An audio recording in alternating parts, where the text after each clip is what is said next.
Hi hello ನಮಸ್ಕಾರ. ಎಲ್ಲರೂ ಹೇಗಿದ್ದೀರಾ? ಎಲ್ಲರೂ ಚೆನ್ನಾಗಿದ್ದೀರಾ ಅನ್ಕೋತೀನಿ. ಹಾಗೆ ನಾನು ಕೂಡ ಚೆನ್ನಾಗಿದ್ದೀನಿ. ಯಾರೆಲ್ಲ ನನ್ನ ವಿಡಿಯೋ ನೋಡ್ತಾ ಇದ್ದೀರಾ ದಯವಿಟ್ಟು ಸಬ್ಸ್ಕ್ರೈಬ್ ಮಾಡ್ಕೊಳ್ಳೋ ಮುಖಾಂತರ ಸಪೋರ್ಟ್ ಮಾಡಿ. ಈ ವಿಡಿಯೋ ಬಂದು ಅಮಾವಾಸ್ಯೆ ದಿನ ಆರತಿ ಉಕ್ಕಡದಲ್ಲಿ ಯಾವ ಥರ ಇರುತ್ತೆ, ಯಾವ ಥರ ರಶ್ ಇರುತ್ತೆ, ಎಷ್ಟು ಗಂಟೆಗೆ ಪೂಜೆ ನಡೆಯುತ್ತೆ, ಯಾವ ಥರ ತಡೆ ಹೊಡಿತಾರೆ ಇಲ್ಲಿ ಅನ್ನೋದ್ರ ಬಗ್ಗೆ ಒಂದು ವಿಡಿಯೋ. ಟೈಮು ಈಗ ಸರಿಯಾಗಿ ನಾನು ಬಂದಾಗ 2 ಗಂಟೆ 2:30 ಆಗಿತ್ತು. ಆವಾಗ ಕೂಡ ರಶ್ಶೇ ಇತ್ತು. ಕ್ಯೂ ಅಲ್ಲೆಲ್ಲ ಜನ ನಿಂತಿದ್ರು. ನೀವು ನೋಡ್ತಾ ಇರ್ಬೋದು, ಅಲ್ಲಿ ಕಾಣ್ತಾ ಇದೆ. 3 ಗಂಟೆ ನಾನು ಕ್ಯೂ ಅಲ್ಲಿ ಬಂದಾಗ ಅಂಗಡಿ ಎಲ್ಲ ಒಂದೊಂದು ಓಪನ್ ಆಗಿತ್ತು. ನಾನು ಆಗ ತಾನೇ ಪೂಜೆ ತಗೊಂಡು ಕ್ಯೂ ಅಲ್ಲಿ ನಿಂತ್ಕೊಂಡೆ. ಕ್ಯೂ ಅಲ್ಲಿ ನಾನು ಮಧ್ಯ ದಾರಿಲಿ ಹೋದೆ.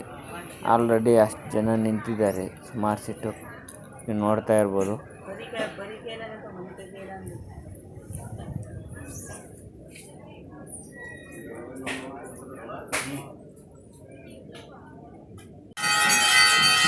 ಒಂದು 3:30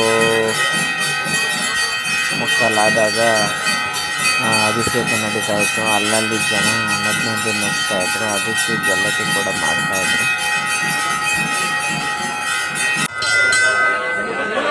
4 ಗಂಟೆ 4:15 ಆದಾಗ ನಾವು ದೇವಸ್ಥಾನದ ಹತ್ರಕ್ಕೆ ನಾವು ಒಬ್ಬನೇ ಹೋಗಿದ್ದೆ. ಇಲ್ಲಿ ಪೂಜೆ ಸಾಮಾನು ಇಸ್ಕೊಂಡು ಯಾರನ್ನೂ ಕೈ ಮುರಿಯೋದು, ಅರ್ಶಿನ ಕುಂಕುಮ ತಗೊಳ್ಳೋದು ಮಾಡ್ತಾಯಿದ್ರು. ಅಲ್ಲಿಂದ ಸ್ವಲ್ಪ ಮುಂದೆ ಬಂದರು.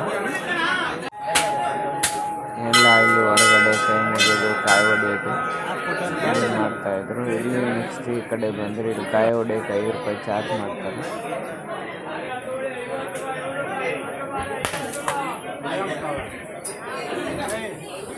ಕಾಯಿ ಹೊಡಿಸ್ಕೊಂಡು ಮುಂದೆ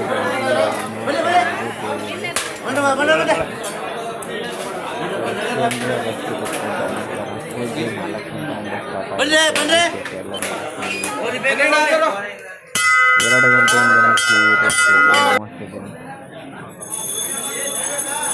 ಇಲ್ಲೇನಿದೆ, ಈ ಎಣ್ಣೆ ತಗೊಂಡು ಹಿಂದುಗಡೆ ನಿಂತ್ಕೊಂಡು ಎಲ್ಲ ಹಾಕ್ತಾರೆ ಇಲ್ಲಿ.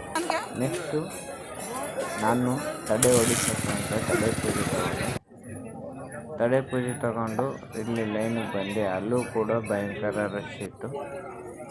ನಾನು ನೈಟ್ ಟೈಮ್ ವಿಡಿಯೋ ಮಾಡ್ತಾ ಇರೋದ್ರಿಂದ ಅಷ್ಟೊಂದು ಕ್ಲಾರಿಟಿಯಾಗಿ ಕಾಣ್ತಾ ಇಲ್ಲ. ನೀವು ನೋಡ್ತಾ ಇರ್ಬೋದು, ನಮ್ಮದೇನು ಐಫೋನ್ ಅಲ್ಲ, ಯಾವುದೋ ಒಂದು ಕಿತ್ತೋಗಿರೋ ಫೋನು, ಅದರಲ್ಲಿ ವಿಡಿಯೋ ಮಾಡ್ತಾಯಿದ್ದೀನಿ. ಇಲ್ಲೇನಿದೆ, ಇಲ್ಲೂ ಎಂಟ್ರೆನ್ಸಲ್ಲಿ ಸ್ಟಾರ್ಟಿಂಗ್ 5 ರೂಪಾಯಿ ಕೊಡಬೇಕು, ಇಲ್ಲಿ 20 ರೂಪಾಯಿ ಕೊಡಬೇಕು ಮೊಟ್ಟೆ ಹೊಡೆಯೋಕ್ಕೆ. ಅದ ನಂತರ ಗಾಡಿಗೆ ನಿಂಬೆಹಣ್ಣು ತೊಗೊಂಡಿದ್ದೆ, ಅದು ಕಟ್ಟಿದ ನಂತರ ಸರಿ ಅಂತ ಹೊರಟೆ. ನಿಮಗೆ ಈ ವಿಡಿಯೋ ಏನಾದರೂ ಇಷ್ಟ ಆಗಿದರೆ ಲೈಕ್ ಮಾಡಿ, ಶೇರ್ ಮಾಡಿ, ಕಮೆಂಟ್ ಮಾಡಿ, ತಪ್ಪದೆ ಸಬ್ಸ್ಕ್ರೈಬ್ ಮಾಡಿ. Thank you for watching.